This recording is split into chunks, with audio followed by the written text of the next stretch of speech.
네, 안녕하세요. 이제 우리 모집인 강의 5번째 내용이 되겠습니다. 이제 1편의 5번째 내용인데요. 보험 윤리에 대한 내용이 되겠습니다. 이 부분은 전체적으로 보면은 상대적으로는 좀 중요도가 좀 떨어지는 부분이라 할 수 있을 것 같아요. 그런 내용이나 이런 부분들을 여러분들이 잘 보시면 문제 안에 정답이 많이 나올 수 있는 그러한 부분이라 생각할 수 있으니까요. 여러분들이 우리 보험 윤리와 관련된 부분에 대해서는 제가 해서 문제를 풀 것을 좀 여러분들에게 당부드리도록 하면서 강의를 시작하도록 하겠습니다. 자, 보험회사 영업행위 윤리 준칙입니다. 이제 보험회사가 아무래도 이제 영업이라고 하는 이제 보험 판매, 이제 우리가 계속 얘기하는 무형의 상품을 판매하다 보니까 이런 부분들이 계약자 입장에서 보면 불리할 수 있거든요. 그리고 또 약관이라고 하는 게 보험회사가 만들어 놓은 상품이다 보니까 불리하게 이제 우리 보험 계약자에게 판매될 수 있기 때문에 보험회사에는 엄한 그러한 어떤 계약자를 보호하기 위해서 엄한 윤리 준칙을 적용을 하고 또 설계사도 그거에 따라서 준수를 하도록 그렇게 운영을 하고 있습니다. 그래서 영업행위 윤리 준칙 주요 내용을 보시면 조금 전에 말씀드린 것처럼 이러한 모든 부분들이 실제적으로는 보험 소비자, 그러니까 우리가 말하는 보험 계약자의 권익을 제고하기 위해서, 높여주기 위해서 대부분 만들어지고 있다라는 부분이고요. 여기에 대한 내용들은 우리가 각각 내용들이 쭉 나와 있는데 이런 부분들은 여러분들이 다 알 필요는 없을 것 같아요. 아까 말씀드린 것처럼 여러분들의 내용을 읽어보시면 충분히 여러분들이 이해하실 수 있고 그 여러분들의 상식 범위 안에서 이러한 일들이 이루어져야 된다라는 것을 이제 전제로 하시고 문제를 풀어보시면 좋겠습니다. 그 주요 내용에서 보시면 기본 원칙 중에 이제 우리가 판매하기 전에 상품을 판매하기 전과 후에 보험 소비자의 이제 정보 불균형, 여러분들이 일방적으로 가지고 있는 정보고 그 부분을 우리가 보험 안내 자료에 의해서 보험 계약자에게 전달해 주는 거니까요. 그런 원칙이 있다는 거죠. 어떤 원칙이냐면 신의성실의 원칙이 있고 그 다음에 계약자에게 우리 보험 소비자에게 적합한 상품을 권유를 해야 되고요. 말씀드린 것처럼 부당한 영업행위는 금지를 해야 돼요. 여기 나와 있는 것처럼 구매를 강요한다든지 아니면 기존에 있는 계약을 바꿔 타라고 한다든지 아니면은 여러분들이 안내 자료를 주는데 보험회사, 여러분들이 회사에 승인된 안내 자료만 사용하게 되어 있는데 승인되지 않는 자료를 사용한다든지 그 다음에 여러분들이 마땅히 줘야 되는 그런 정보들을 제공해 주지 않는다든지 그 다음에 보험 설계사가 나 이런 부분들을 안내해 주면 여러분들이 판단해 보시기에 보험 가입이 어려울 것 같다 그래서 그런 고지 의무를 방해하는 경우도 발생을 할 수 있습니다. 그래서 허위의 작성을 계약할 수 있도록 하고 그 다음에 반드시 보험 계약자가 자필 서명을 해야 되는데 그러한 부분들을 대행해 주는 이런 것들이 전체적으로 보면은 부당 영업행위 금지에 대한 사항들이거든요. 그래서 이런 부분들을 여러분들이 권해서 보험 소비자가 보험 계약을 가입했다 그러면 그런 부분들은 나중에 다 민원의 소지가 되고 계약을 취소할 수 있는 사유가 발생할 수 있기 때문에 여러분들은 또 처벌도 받을 수 있습니다. 그렇기 때문에 그러한 부분들이 다 중요한데 제가 조금 전에 말씀드린 것처럼 이러한 내용들은 읽어보면 이게 금지사항인지 아니면은 필수적으로 우리가 해야 되는 사항인지에 대해서는 여러분들이 좀 판단할 수 있을 것 같다라는 부분으로 제가 말씀을 좀 드리겠습니다. 자, 충실한 설명 의무 이행을 해야 될 의무가 있고요. 보험계약 유지 관리. 아까 말씀드린 것처럼 여러분들이 보험료 납입이나 청구에 관한 내용들을 잘 설명함으로써 보험계약이 유지될 수 있도록 하는 부분도 여러분들이 반드시 해야 되는 그런 사항이 되겠습니다. 그 다음에 이제 보험 소비자에 대한 정보를 제공하는데 당연히 정보의 적정성, 정보의 시의성, 그 다음에 우리가 계약 체결 및 유지 단계 정보 제공이 있고 그 다음에 여기 나와 있는 것처럼 도래, 사실 등 공시에 대한 내용들입니다. 그래서 이러한 부분들은 조금 전에 말씀드린 것처럼 보험 소비자에 대해서 여러분들이 충실하게 정보를 제공해 줘야 될 의무가 있습니다. 그 다음에 이제 우리가 모집 질서 개선을 통한 보험 소비자를 보호하기 위해서 완전 판매 문화를 정착해야 되고 건전한 보험 질서 확립. 그래서 우리가 과도하게 여러분들이 스카우트 행위를 한다든지 아니면은 심사 기준 마련 같은 부분이 편법적으로 운영돼서는 안 되겠다라는 부분이고요. 모집 종사자의 어떤 전문성 제고를 위해서 보험 생명보험협회에서는 우수인증 설계사를 우대하는 제도를 통해서 모집 종사자의 전문성을 제고하고 있습니다. 자, 당연히 이제 요즘 최근 들어서 가장 중요한 부분인데요. 이런 부분들이 조금 더, 우리 그 모집인의 입장에서 보면은 좀 더 정확하게 이해를 하실 필요가 있는데요. 그 개인정보의 수집이나 이용 같은 경우에는 반드시 동의 절차를 밟으셔야 되고요. 그 다음에 정보도 우리가 최대한의 정보를 얻기 위해서 많은 그런 우리가 모집인들이 보험 소비자에게 많은 정보를 수집하는 것은 금지되어 있습니다. 그러니까 최소한의 정보만을 모집을 하고 그다음에 우리가 모집이 달성, 목적, 정보의 모집의 어떤 목적이 달성했을 때는 바로 파기를 하셔야 된다.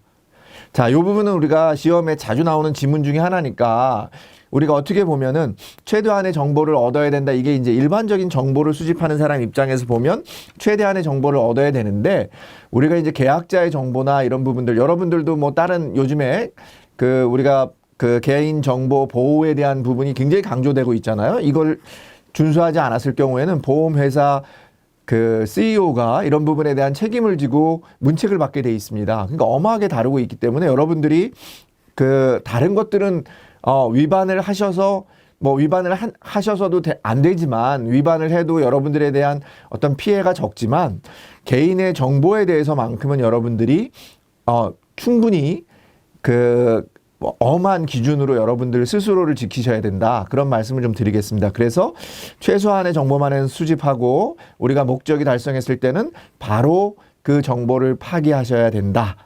이렇게 얘기하시면 되고요. 당연히 고객의 동의 없이는 제3자에게 정보를 제공하거나 정보를 유출할 수 있는 부분은 엄격하게 금지가 되고 있다. 그렇게 보시면 되겠습니다. 그래서 이러한 보험 소비자를 보호하기 위해서 우리가 보험회사에서는 그런 조직이나 판매 보상에 대한 체계도 엄격하게 잘 갖추도록 해놨습니다. 여기 나와 있는 것처럼 이제 소비자 보호 총괄 책임자를 임원급 중에서 우리가 준법 감시인에 준하는 독립적인 그런 소비자 정보 총괄 책임자를 적어도 1인 이상 지정해서 운영한다. 1인 이상 지정을 해야 된다. 임원급 중으로.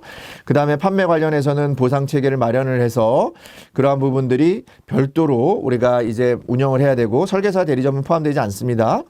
그 다음에 금융거래 철회 해지 시에는 금전적인 보상 환수, 보상은 분할 연기 제공 가능.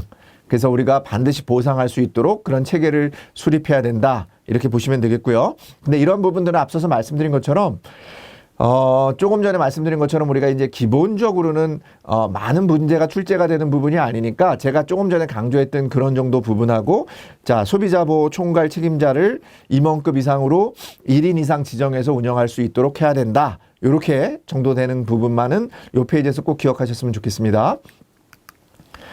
자, 그 다음에 이제 분쟁 방지 및 민원 처리에서 우리가 이제 그 민원이라고 하는 부분은 여러분들이 우리가 이제 중간 어떤 판매자라고 하는 게 이제 우리가 모집인이라고 하는 게 보험회사를 대신해서 우리가 모집을 하다 보니까 모집인이 잘못해서 또는 모집인이 제대로 알려주지 않아서 불안전 판매가 일어날 가능성이 높습니다. 그렇기 때문에 여기 나와 있는 것처럼 그 원인 파악 및 개선을 위해서 불안전 판매 등에 대해서는 명확하게 관리를 해야 되고 그 다음에 민원 처리 시스템을 구축해야 돼요.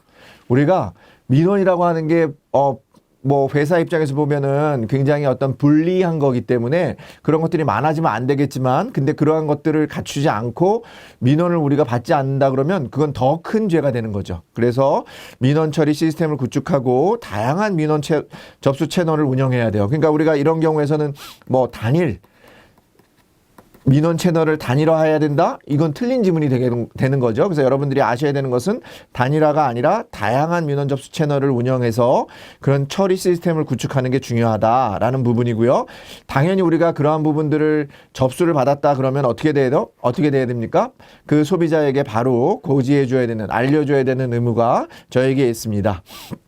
그 다음에 내부 신고 제도를 운영해서 조금 전에 말씀드린 것처럼 횡령이나 배임, 공갈, 절도, 뇌물수수 범죄 행위가 있는 행위라든지 아니면 금품을 요구하거나 수수하는 행위라든지 또는 상사의 위법 또는 부당한 지시를 받았거나 또는 일체 어떤 부당한 업무 처리로 해당하는 일체 업무를 요구받았을 경우에는 여러분들이 이러한 부분들에 대해서는 내부 신고 제도를 운영함으로써 내부에서 이런 문제들이 발생하지 않도록 보험회사들은 각별히 주의해야 된다. 이렇게 보시면 되겠습니다.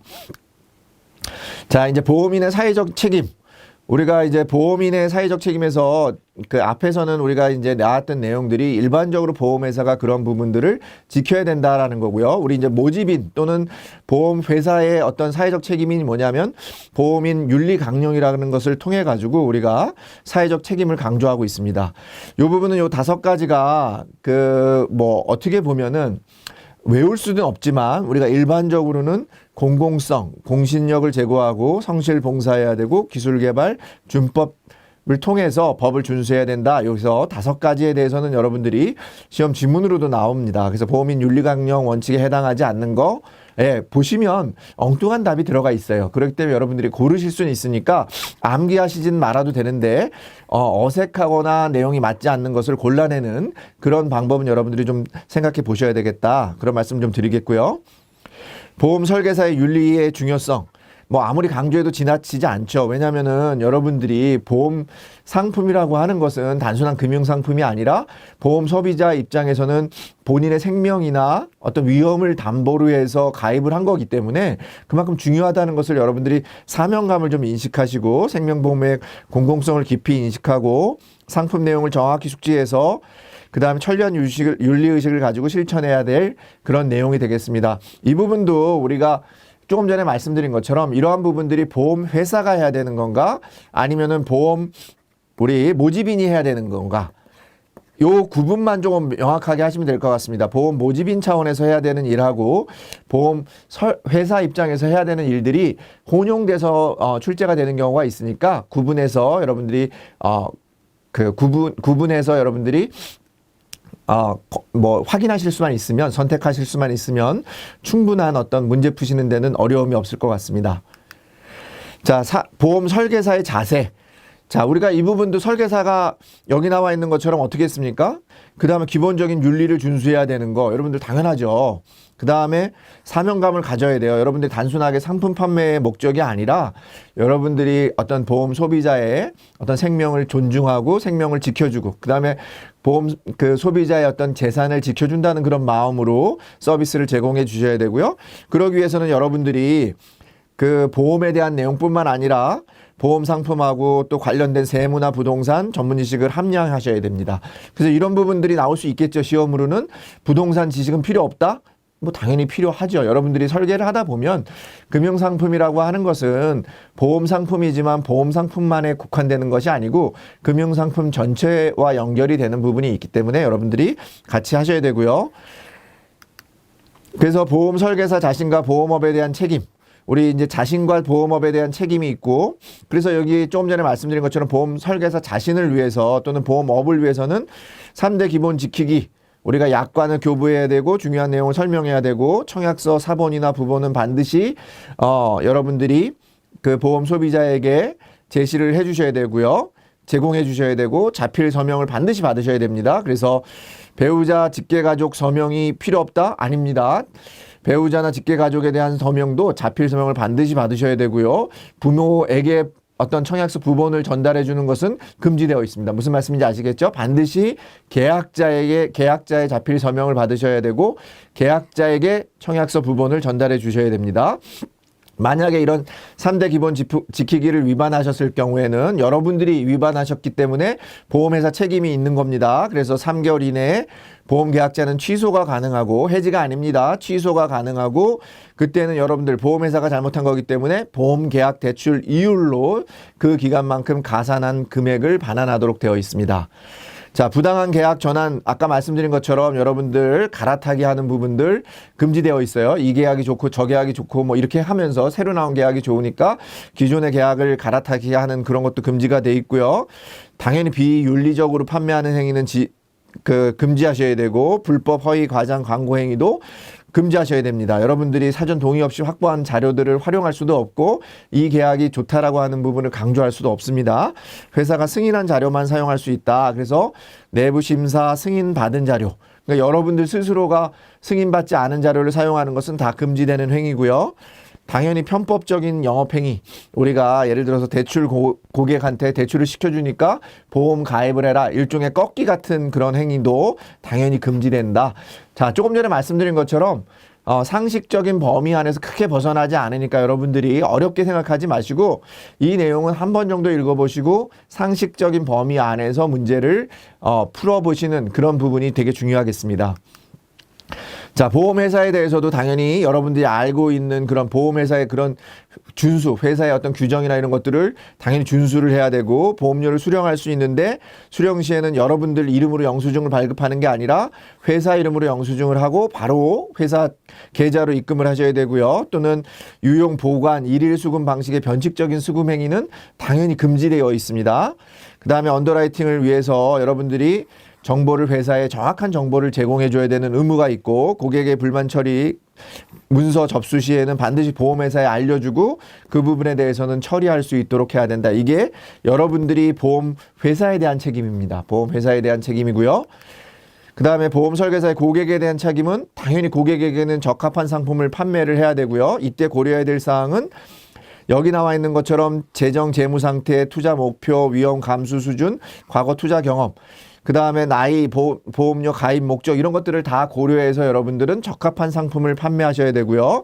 그 다음에 변액보험 같은 경우 우리가 투자형 상품에 대한 경우에는 표준, 계약, 권유, 준칙이라고 하는 것을 일반 원칙을 반드시 준수해야 됩니다. 그래서 준수 따른 업무 수행이나 적합성 진단을 통해서 설명을 해야 되고 명확히 설명해야 되고 마찬가지로 스스로 그 결과가 계약자 본인의 귀속됨을 설명을 하셔야 돼요. 왜냐하면 변액보험이라고 하는 것은 회사의 책임이 아니라 계약자 자기 책임의 원칙 하에서 여러분들이 투자하는 상품이기 때문에 그 결과가 계약자 본인에게 귀속된다는 내용들을 설명을 해 주셔야 된다. 이렇게 보시면 되겠습니다. 그 다음에 보험 설계사의 고객에 대한 책임, 회사 상품 소개 및 고객 정보 보호. 자, 여기서는 우리가 고객에 대한 책임 중에서는 그 고객 정보 보호에 대한 내용들이 중요합니다. 그래서 동의 없이는 여러분들 요즘에는 개인정보 보호라고 하는 것은 아무리 강조해도 지나치지 않습니다. 그렇기 때문에 여러분들이 동의 없이 마케팅 목적에 사용하거나 외부 유출하는 것은 금지가 되어 있으니까 여러분들이 반드시 그런 부분들을 준수해야 되고 특히나 주민번호에 대해서는 여러분들 동의를 받은 경우에도 사용이 불가하다는 거예요. 그죠? 그러니까 허용한 경우 외에 동의를 받았다고 해도 다른 쪽에 사용하시면은 여러분들 안 된다는 거 얘기 꼭 말씀드리고 싶고요. 그 다음에 판매 이후에도 지속적인 관계에 고객 관리가 진행이 돼야 되고 사회에 대해서도 이런 부분들이 여러분들 잘못하시게 되는 경우에는 보험사람 전체 이미지에 대한 직접적인 영향을 줄 수 있기 때문에 여러분들이 반드시 그런 내용들을 준수하셔야 되겠다. 그런 말씀 좀 드리겠습니다. 우리가 이제 보험윤리 첫 번째 편에 대해서는 상대적으로 암기해야 되는 내용이나 이런 부분들이 적습니다.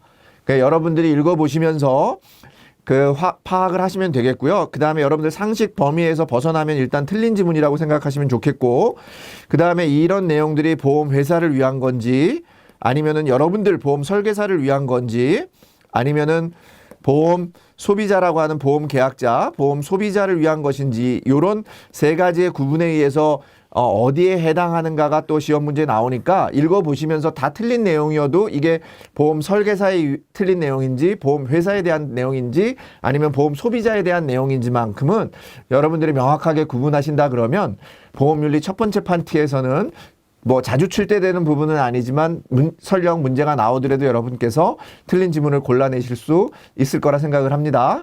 자, 이상으로 보험윤리 첫 번째 파트를 마치도록 하겠습니다.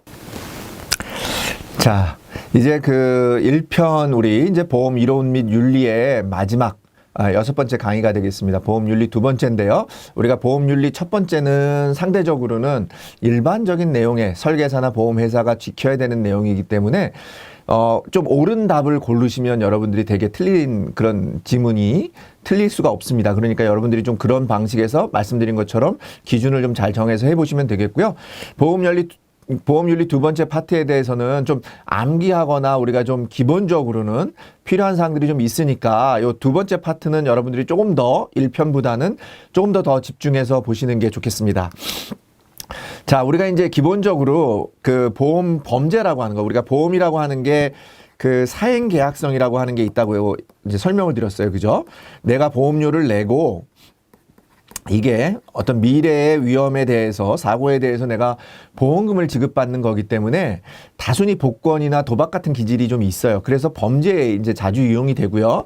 또 우리가 이제 보면 보험료를 여러분들이 내시고 내가 그 보험료, 낸 보험료에 대해서 보상을 받는 거다 라고 하는 어떤 정당, 뭐 이렇게 좀 응당 내가 보험료를 내니까 마땅히 받아야 되는 거라고 해서 실제로는 어떤 보험 사기에 대한 어떤 어떤 죄의식이나 이런 부분들이 조금 약한 게 사실입니다. 왜 내가 낸 거를 가지고 돌려받는 건데 뭐가 문제냐, 이제 이렇게 생각하실 수 있거든요.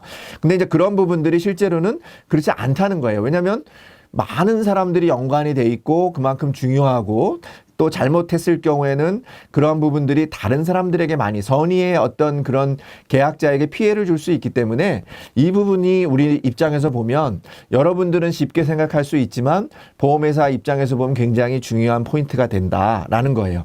그래서 우리가 이제 보험 범죄라고 하는 것은 어떻게 보면 보험 사기에 대한 얘기로 대부분이 이제 진행이 되고요.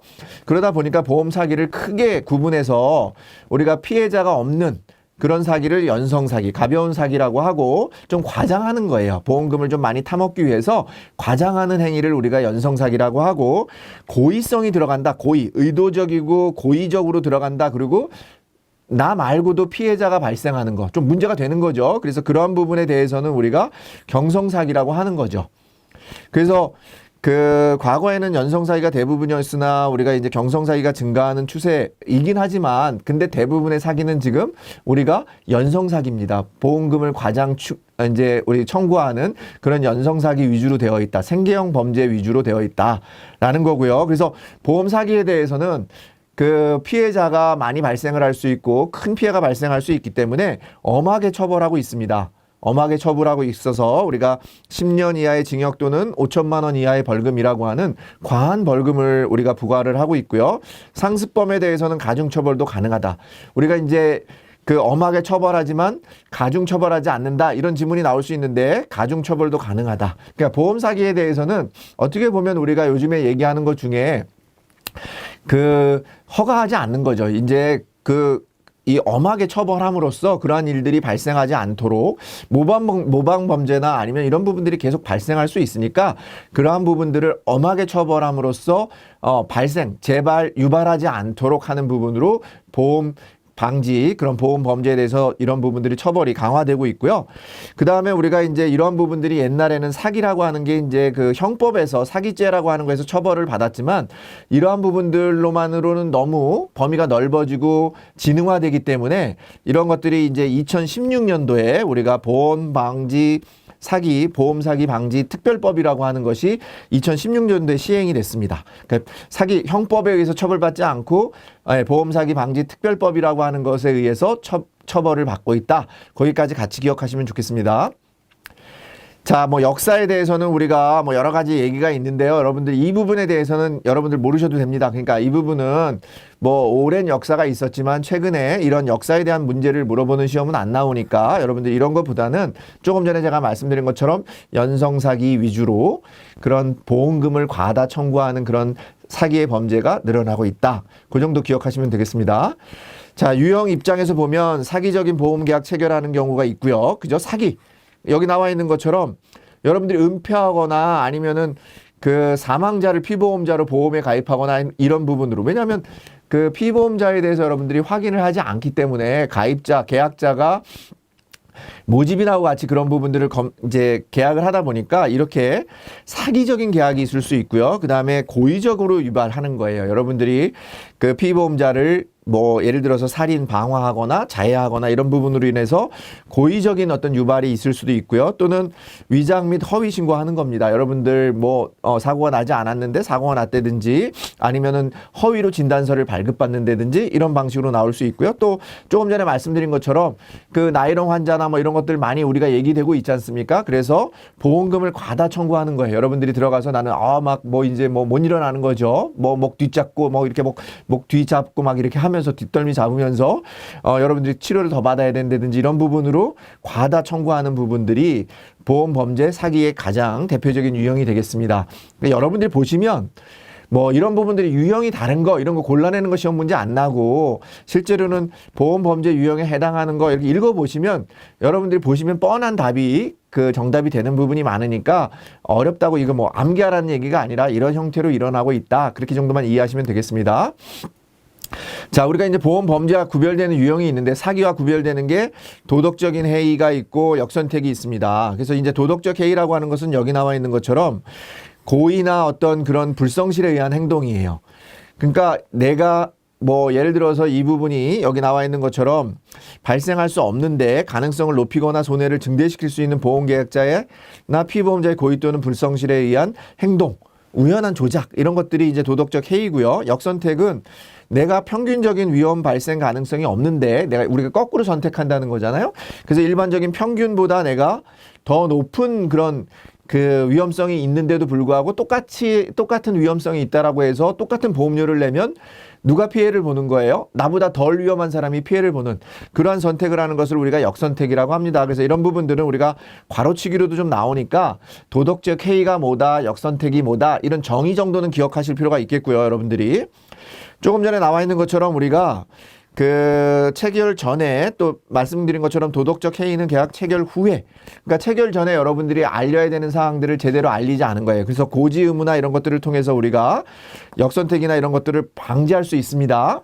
근데 또 도덕적 해이 같은 경우는 여러분들이 혹시나 잘못된 부분에 대해서 체결 후에 그런 부분들이 그 보험금을 가다하게 청구하거나 하는 여러분들이 이제 일시적으로 내가 그냥 그 보험회사를 속일 수 있겠다라고 하는 어떤 그런 잘못된 생각으로 그런 부분들이 발생을 하게 되면은 여러분들 큰 문제가 발생할 수 있으니까 이런 부분들은 당연히 조심하셔야 된다라고 하는 것을 우리가 계약자에게 설명을 하셔야 되는 거예요, 여러분들이. 그래서 도덕적 해이나 역선택을 우리가 방지를 해야 된다. 그런 부분 여러분들 꼭 기억하셨으면 좋겠고요.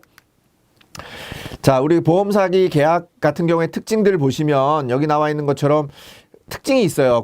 보험 사기 계약 같은 경우에는 우리가 이 사람들이 예를 들어서 어떤 그 보험료를 이 정도 낼 수 없는 상황인데 과다하게 보험료를 책정했다든지 아니면은 비연고성 및 자발성 계약.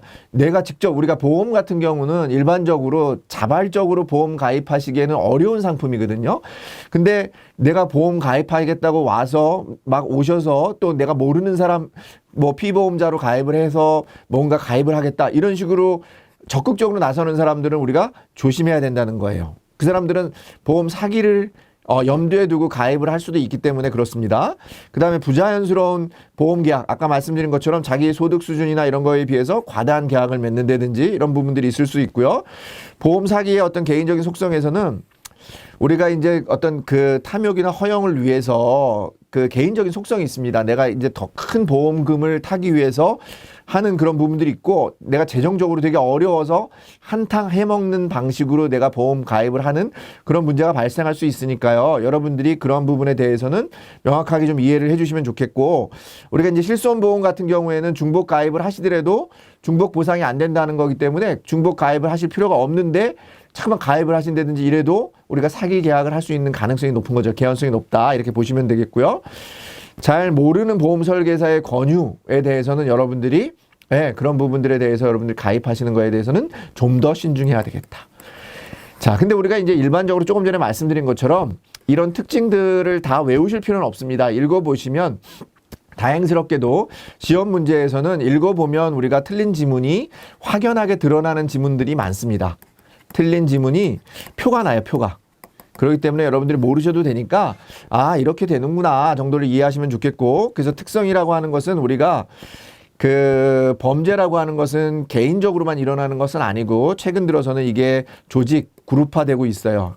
혼자서 안 하고 아주 지능화되고 있다는 거죠. 그래서 다른 범죄 유발 가능성이 높고 아까 말씀드린 것처럼 사람의 생명하고 관련되어 있기 때문에 죽은 사람이 그런 것들을 얘기해 줄 수 없기 때문에 입증이 굉장히 어렵다.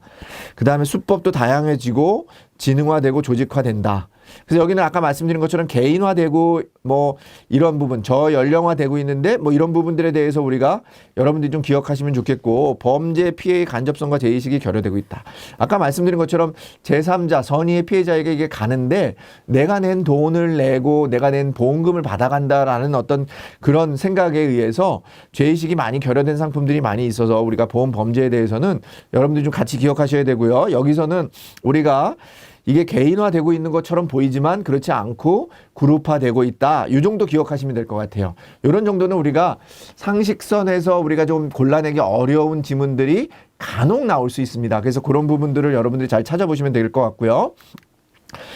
당연히 우리가 사회적 피해가 크죠. 여러분들이 받으신 것은 어떤 보험제도를 전반적으로 존립 기반을 위협할 수도 있고, 이런 문제가 그 어떤 불의의 사상자가 발생할 수 있잖아요. 그죠? 여러분들 보험금을 타먹기 위해서 뭐 이 사람이 보험금을 타기 위해서 교통사고를 유발한다든지 방화를 일으킨다든지 이래가지고 그런 부분들이 발생할 수 있고요. 또 우리가 이런 부분들 때문에 모방 범죄가 발생할 수 있잖아요. 그죠? 모방 범죄. 여러분들 우리가 조금 보험금을 많이 타갔다 그러면은 모방 범죄가 발생할 수 있고, 이미지를 우리가 보험산업 전체의 이미지를 악화시킬 수 있고, 그래서 선의의 피해자가 발생하면서 보험회사가 어려워지면 어떻게 되겠습니까? 보험료도 높일 수도 있고, 이러다 보니까 이런 부분들이 공보험료에 어떤 인상을 초래할 수 있다는 거예요. 그래서 이 부분이 사회적으로도 굉장히 큰 피해가 있으니까 보험회사에서는 어떤 언더라이팅을 통해서라든지 아니면 클레임을 통해서 정확하게 그런 부분들을 계약 적부를 심사를 하거나, 그래서 여러분들이 모집인으로서도 충분히 더 전문성을 키워서 그런 부분들을 사전에 예방할 수 있는 그런 노력이 필요하다. 그런 것들이 종합적으로 다 연결이 되어 있다. 이렇게 보시면 되겠습니다. 자, 적발 실적 같은 경우에는 우리가 조금 전에 이제 뭐 이런 실적 같은 경우는 어떻게 보면 시험 문제에는 자주 나오진 않습니다. 그래서 조금 전에 말씀드린 것처럼 고액의 보험금을 노린 계획적인 사고보다는, 이게 처벌이 크니까 이런 사기보다는 일반 국민이 피해를 과장하는 등의 이제 피해를 과장하는 연성사기 위주의 생계형 보험 사기가 좀 증가하고 있다 정도만 여러분들이 트렌드로 기억하시면 되겠습니다. 경성사기가 늘어나는 게 아니라 연성사기 위주의 생계형 범죄 위주의 연성사기 보험 사기가 늘어나고 있다. 그런 부분이고요. 뭐 이런 부분에 대해서는 실제적으로는 지금까지 시험 문제에 많이 출제된 경우가 없습니다. 그래서 이런 부분들은 여러분들이 그냥 한 번 정도만 읽어보시고 넘어가시면 좋겠다. 그런 정도 말씀 좀 드리겠습니다. 자, 그래서 우리가 범죄 활동에 대해서는 유관기관의 어떤 그 노력들이 굉장히 많이 일어나고 있습니다. 일단은 검찰, 그래서 범죄 대책반을 만들고 경찰에서는 수사협의회를 만들어서 직접 조사하는 건 아니지만 우리가 협의회를 구성을 해가지고 예방을 하고 있습니다.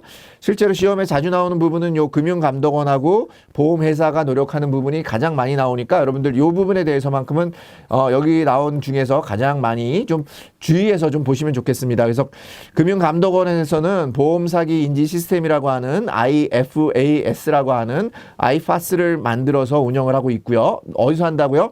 금융위원회가 아닌 금융감독원. 자, 우리가 범죄나 감독이나 이런 것들은 금융감독원, 인가나 허가는 금융위원회, 이렇게 기억하시면 이거는 지금 범죄 활동을 감독하는 거니까 금융감독원에서 연관이 있겠구나, 이렇게 문제를 보시면 되겠습니다. 보험사기 인지 시스템에 대해서는 우리 금융감독원, 그 다음에 보험사기 특별조사반은 보험회사, 그 다음에 금융감독원하고 함께 보험범죄 신고센터를 운영한다. 금융감독원하고 보험회사가 공동으로 운영하는 거 보험범죄신고센터. 보험범죄신고센터는 금융위원회와 보험회사가 운영한다. 틀린 지문이 되겠죠. 금융감독원과 보험회사.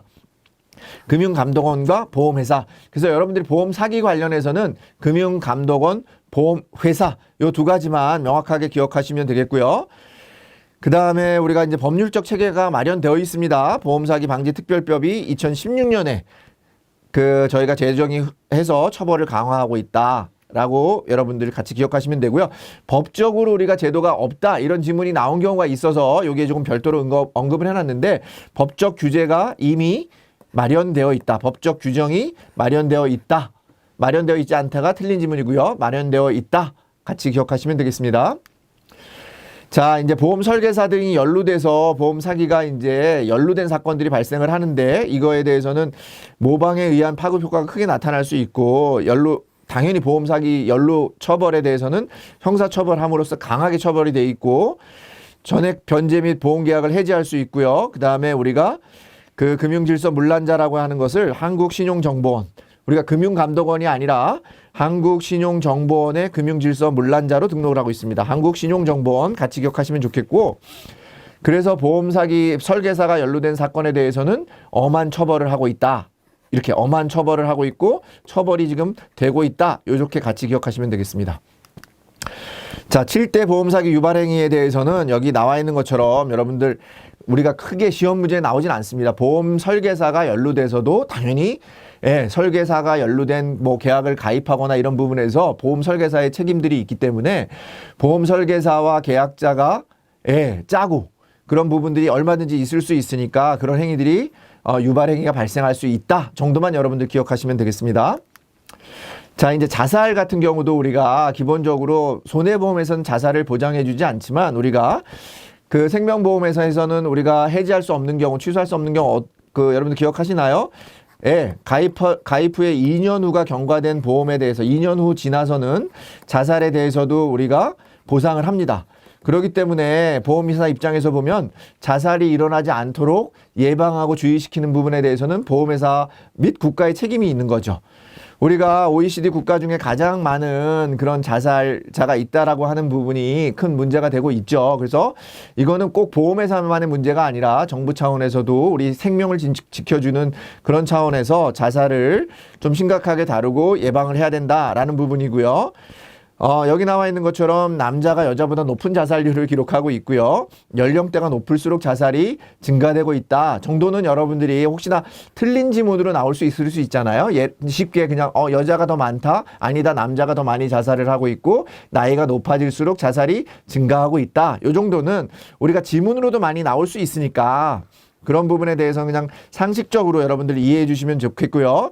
자살을 통해서 우리가 많은 비용들을 예방이나 이런 차원에서 국가 차원에서도 많은 비용들을 들여서 예방하고 있다. 그런 부분들로 여러분들 기억하시면 되겠습니다.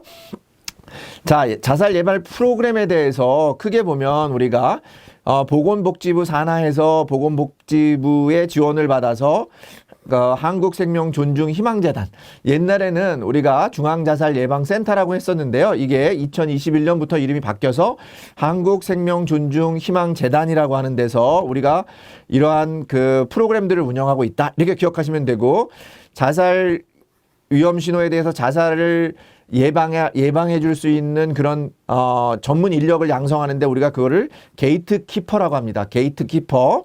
우리가 문 앞을 지켜주는 게이트키퍼, 자살의 문 앞을 지켜주는 자살 키퍼를 양성하는 기관이 한국생명존중희망재단입니다. 그래서 여러분들이 한국생명존중희망재단을 기억해 주시면 좋겠고요.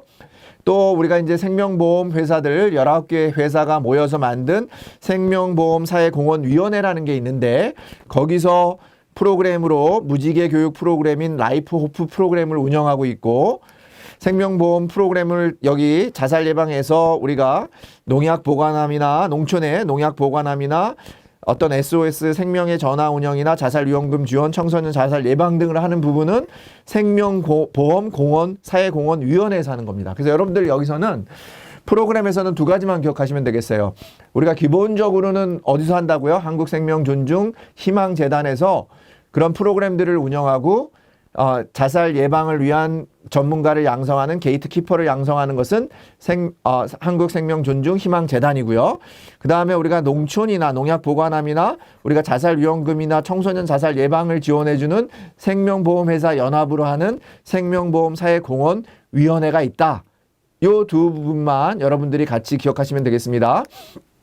자, 그래서 이런 부분들을 여러분들이 조금 전에 말씀드린 것처럼 우리가 자살 예방에 대해서는 여러분들이 그 한국생명존중희망재단, 그 다음에 자살 예방 프로그램에 대해서는 이제 생명보험사회공헌위원회, 요 정도까지 같이 기억하시면 여러분들이 자살 예방에 대한 부분에 대해서도 여러분들 충분히 문제를 맞추실 수 있을 것 같습니다. 자, 이상으로 우리가 이제 보험 윤리 및 우리가 1편에 그런 보험 윤리 이제 두 번째까지 자살 예방까지 전체적으로 다 내용을 다뤄봤습니다. 그래서 1편에서는 범위가 좀 긴데요. 그 마지막 부분에서 다뤘던 부분하고 우리 생명보험의 어떤 기본적인 계약이나 계약 내용, 등에 대해서 다뤘던 3편, 4편 우리가 이제 그 1편의 세 번째, 네 번째 그런 그 강의 내용들을 중심으로 해서 여러분들이 학습을 하신다 그러면 1편에서 출제되는 10문제에 대해서 여러분들이 충분히 우리가 합격할 수 있는 그런 점수를 맞을 수 있다. 그런 부분으로 여러분들에게 당부를 다시 한번 말씀드리면서 1편 강의를 모두 마치도록 하겠습니다. 수고하셨습니다.